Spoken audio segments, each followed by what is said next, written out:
As we see the miracle of ChatGPT emerge in front of us, we need even larger models.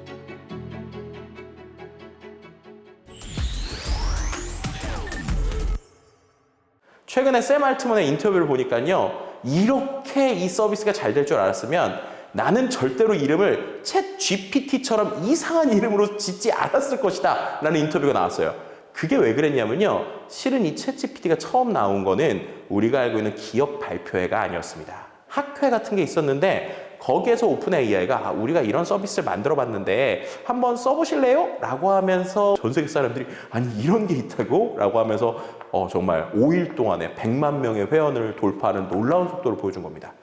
그때부터 모든 빅테크 기업들이 긴장하기 시작합니다. 아니 기존에 100만 명 돌파하는데 전 세계에서 제일 빨랐던 서비스가 인스타그램이었거든요.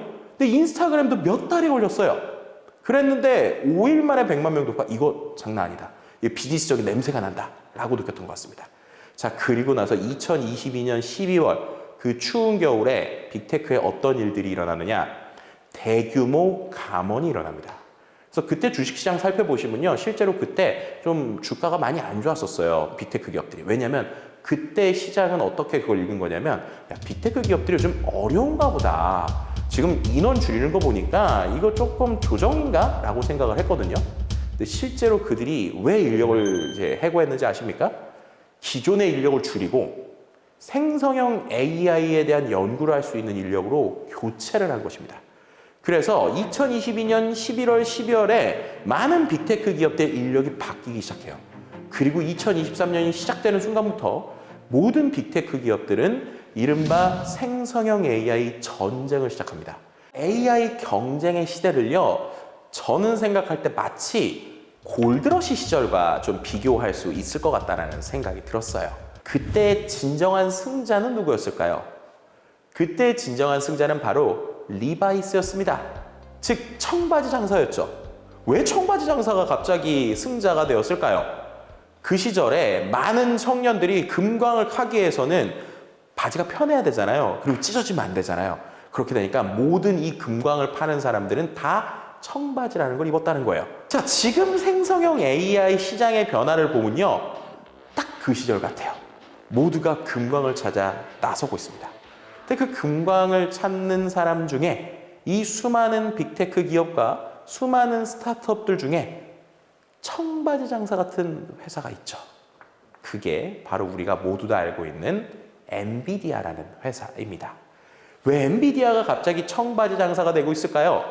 이것을 이해하기 위해서는 생성형 AI가 어떤 식으로 공부를 하고 그 안에서 똑똑해지는지에 대한 기본적인 구조에 대한 이해가 필요합니다. 자, 간단하게 한번 설명을 해볼까요? AI가 되려면 어떻게 해야 돼요? 일단은 교과서를 여러분들이 서점에 있는 책을 다 여러분들이 구매를 했어요. 그런다고 여러분들이 똑똑해지나요? 안 그렇죠. 읽어야 되잖아요. 읽고 공부를 해야 되잖아요. 뇌가 필요하죠. 그래야 우리가 공부를 하고 눈으로 읽고 뇌의 역할을 해주던 게 여러분들이 많이 들어본 CPU라는 겁니다. 그런데 CPU는 단점이 하나 있어요. 정확하게 말하면 단점이자 장점이죠. 얘는 엄청나게 꼼꼼합니다. 그래서 하나도 빠지지 않고 정말 열심히 봐요. 근데 대충이라도 빨리 읽는 게 이 CPU는 안 되는 거예요. 자, 여러분들이 만약에 게임을 한다고 생각해 보세요. 게임에서 제가 버튼을 눌렀어요. 근데 엄청 그래픽이 좋은 게임이에요. 근데 거기서 그래픽을 유지하려고 버튼을 누른 게 2초 있다 공격된다고 생각해 보세요. 상대방은 바로 공격하는데. 그럼 여러분들이 그 게임 하실 거예요? 안 하죠. 꺼버리죠.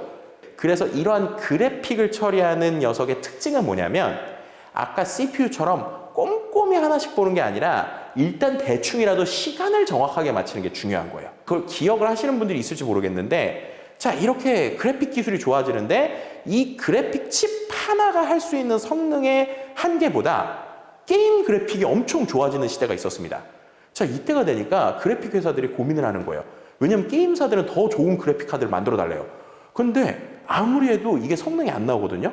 그때 엔비디아가 어떤 기술을 만드냐면, 야, 그럴 거면 그냥 우리가 컴퓨터에다가 그래픽 카드 2개 꼽아볼까? 라는 생각을 한 거예요.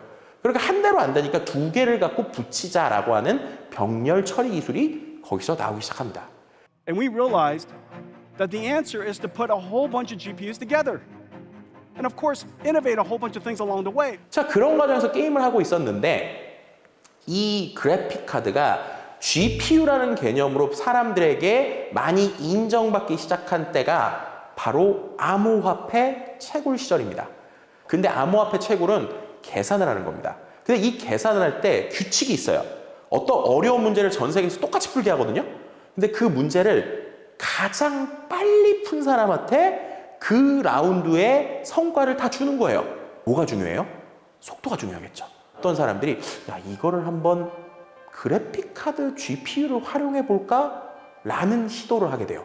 그랬는데 잘 되는 거예요. 뇌처럼 써보자 라는 개념으로 불리기 시작하면서 GPU라는 개념이 조금씩 자리를 잡기 시작합니다. 그걸 보고 있던 엔비디아의 젠슨화, 그러니까 그 엔비디아의 CEO가 야, 우리는 더 이상 그래픽카드 회사가 아니라 GPU 회사야 라는 개념을 갖게 되죠. AI가 계산을 하는 방법이 CPU랑 GPU가 어떻게 다른지를 아주 직관적으로 보여주는 영상이 있는데요. 영상에 보시는 것처럼 이렇게 되는 거예요. CPU는 그림을 그리라고 시켰을 때 그림을 정확하게 하나씩 이렇게 색칠을 하는 거예요. 근데 GPU는 어떻게 하는 거예요? 마치 대포에서 여러 개의 물감을 한 방에 빵 쏴주는 겁니다. 정말 정교하게는 안 들어가겠죠. 그런데 뭐예요? 그림을 대충이라도 완성하는 속도는 GPU가 훨씬 빠른 거예요. 그리고 또 엔비디아가 어떤 걸 만드느냐? 쿠다라고 하는 솔루션을 만들어요. 이건 쉽게 말하면 AI를 개발할 때 쉽게 쓸 수 있는 어떠한 솔루션이나 시스템이나 서비스 같은 거라고 보시면 될 것 같습니다. 그렇게 되니까 어떻게 돼요? 전 세계에 있는 AI 개발자가 이 쿠다를 기반으로 다 개발을 하는 거예요.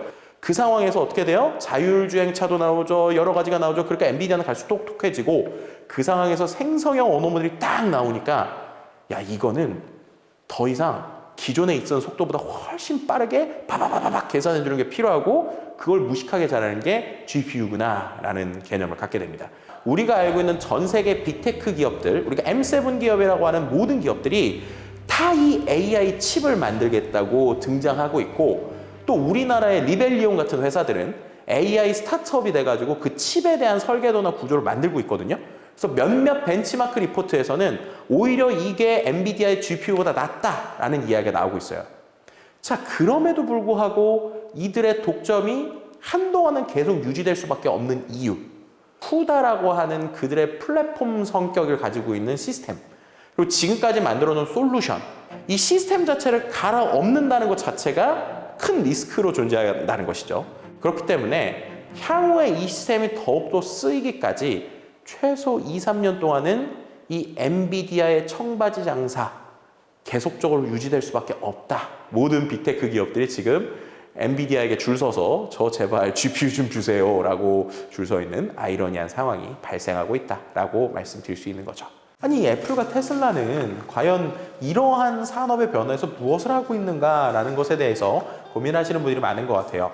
일단 결론적으로 말씀드리면 이 두 회사 다 최근에는 하드웨어 중심 회사라고도 이제 우리가 볼 수 있잖아요. 다른 데는 서비스가 있지만 기본적으로 테슬라는 자동차와 로봇을 하고 있죠. 그 테슬라에서 최근에 나온 서비스 로봇 같은 경우가 계속 똑똑해지는 모습을 한 단계 한 단계씩 보여주고 있죠. 애플 역시도 본인들이 언어 모델을 만들고 그 안에서 애플에 있는 여러 가지 서비스에 합쳐질 수 있는 그림들을 한 단계씩 보여주고 있습니다. 결국 애플이 최근에 출시한 애플 비전 프로라고 하는 이 AR 기계와 생성형 AI의 궁합이 잘 맞기 때문에 진정한 자비스와 같은 형태가 될 수 있는 것이 아닌가라는 기대감을 지금 우리가 볼 수 있다고 설명드릴 수 있을 것 같습니다. 하지만 애플과 테슬라는 조금 더 우리가 긴 호흡으로 지금은 지켜봐야 될 것 같다라는 말씀을 드릴 수 있을 것 같습니다. 결국 이 회사들을 모두가 생성형 AI에 대해서 진심이다라고 말씀을 드릴 수 있을 것 같아요. 하지만 여기서 일어나는 부작용이 하나 있습니다. 우리는 잘 모르지만 실제로 미국이 최근에 완전 고용에 가깝게 많은 사람들을 계속 쓰고 있죠. 근데 거의 유일하게 계속적으로 인원 감축이 일어나는 곳들이 바로 이 M7 회사들입니다. 사람들을 계속 자동화하면서 조금씩 사람들보다는 이 AI로 대체하는 모습을 보여주게 되는데요. 장기적인 관점에서 그게 이 산업에 어떠한 영향을 미칠지 이 부분도 고민해 보신다면 우리가 여러 가지로 생각해 볼 포인트가 아닐까라고 말씀드릴 수 있을 것 같습니다.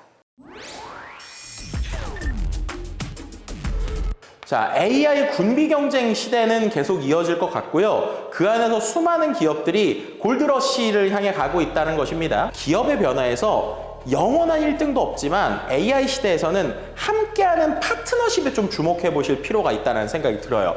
지금 1등을 차지하고 있는 오픈 AI와 마이크로소프트, 그 외 나머지 연합군들이 앞으로도 어떤 식의 공격을 이어나갈지 최소 2, 3년 이상은 우리가 지켜볼 필요가 있다라고 말씀드릴 수 있을 것 같습니다.